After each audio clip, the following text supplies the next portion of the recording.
Ka kunnafoni jɛlen ɲini ka di aw ma k'a to aw sigiyɔrɔ la o ye Mali kunnafoni cɛkɛlaw ka haminako ye. An b'aw ladɔnniya k'a fɔ ko bi ye novembre kalo tile 17 ye san 2025 kunnafoni waati sera a y'aw bisimila.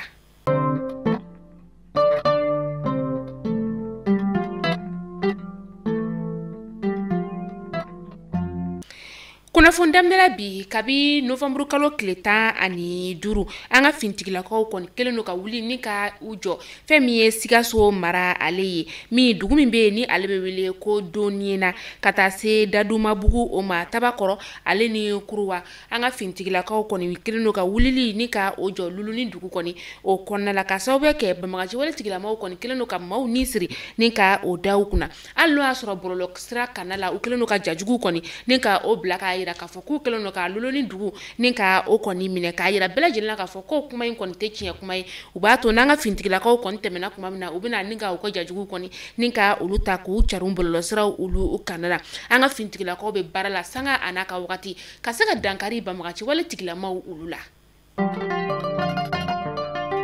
An bɛ to Lulunikaw olu ka dugu o kɔnɔna la halisa bɔlɔlɔ sira kunnafoniyaw nasira kɔni fɛla la a yɛrɛ k'a fɔ bɔlɔlɔ sira ale kanana k'a fɔ k'an ka fintigilakaw kɔni bɛ ka bogotigini dɔ kɔni ni ka ale ɲini bogotigini min yɛrɛ kɔni ni ale ka baara ɲɛsinen tɛ fosi ma ka se ka fintigilakaw ka lahalaya ni ka o ta k'o di karogɛlɛn diinɛ tigilamaw ma ka taa se fintigilakaw lahalaya kɔni olu ma anw ɲɛ bɛ bogotigini min kɔni ja la ni wagati in na bɔlɔlɔ sira ale kanana ni a bɛ ka tɛmɛ an ka jasira kɔni ale fɛ ale kɔni ɲininen do an ka fintigilakaw kɔni fɛ ka sababuya kɛ ni muso in kɔni ale ka baara tɛ fosi ye ka se ka an ka fintigilakaw ni ka olu kofɔ Banbaganciwale tigilamaw olu ye u mana taa sira minnu kɔni o fɛ ani fintigi gansanw mana taa yɔrɔ minnu kɔni na u bɛ olu kɔni ka lahalaya ni ka o cari.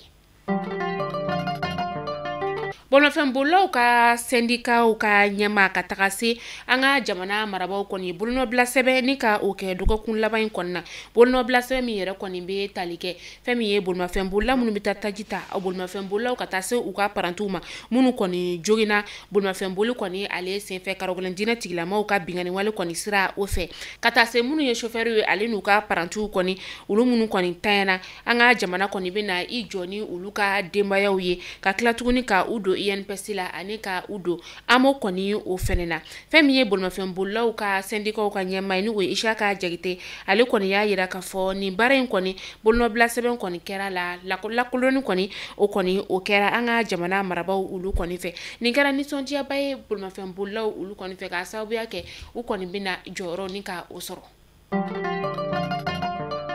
An bɛ taa Bananbakaw olu fɛ yen nɔ Keruwane kalanso ale ni Badunbera kalanso ni dugu kofɔlen ninnu kɔni bɛ Tamakura sigida o la a kalanso olu datugura Mamadu fɛntigi lakodɔnbali dɔw kɔni olu fɛ dɔgɔkun daminɛ in yɛrɛ kɔni o la u kɔni y'a yamaruya k'a fɔ ko lakɔli karamɔgɔw olu ka bɔ kalanso olu kɔnɔna la ka tila ka kalandenw ni ka olu labila a yɛrɛ k'a fɔ maa kɔni ma jogin wa maa fɛnɛ ma bɔnɛ a nin na.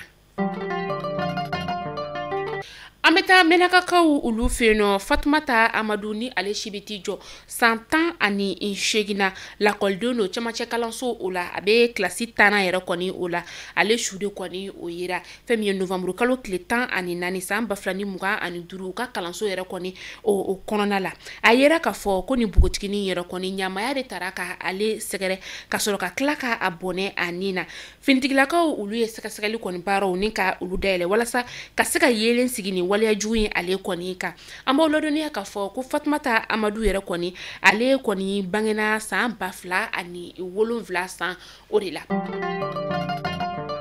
N'an bɔra Fatumata Amadu ale ka kunnafoniyaw kɔnɔ an bɛ taa Mariam Sise fɛnɛ ka kunnafoniyaw olu kɔnɔna la Mariam Sise ale kɔni lakodɔnnen tun do bɔlɔlɔ sira ale kana la kɛrɛnkɛrɛnnena sa TikTok kɔni kana o la karogɛlɛn diinɛ tigilamaw kɔni ye ale bɔnɛ ani na novembre kalo tile 7 san 2025 kɛnɛba yɛrɛ o kɔni kana la bɛɛ lajɛlen kɔni jɔlen ɲɛna a kɛra tɔn ka ale bɛ Tombouctou kɔni o mara la nin waleya jugu in kɔni ale senfɛ a kɛra sababu ye ka maa caman kɔni dusukun ni ka o kɔni kami k'a sababuya kɛ nin ye waleya min yɛrɛ kɔni ni ale cɛ ka jugu kosobe fara ɲɔgɔn kan jɛkulu olu kɔni farala ɲɔgɔn kan ni ka tasibila kɛ ni bugutigi in yɛrɛ kɔni ye yana ka taa bila a dayɔrɔ laban kɔni o la an b'aw ladɔniya k'a fɔ k'a si bɛ t'i jɔ san 21 o bɔɲɔngo de la ni bugutigi in yɛrɛ kɔni tanyana ka den kelen ni ka o de to a kɔ den yɛrɛ kɔni si bɛ t'i jɔ san 6 o bɔɲɔngo de la maa caman kɔni tun bɛ yen nɔ u kɔni tun bɛ ni bugutigi k'ale kɔni tun lakodɔnlen dɔ u fɛ a n'a ka timinadiya n'a ka baara ɲɛdɔn fɛ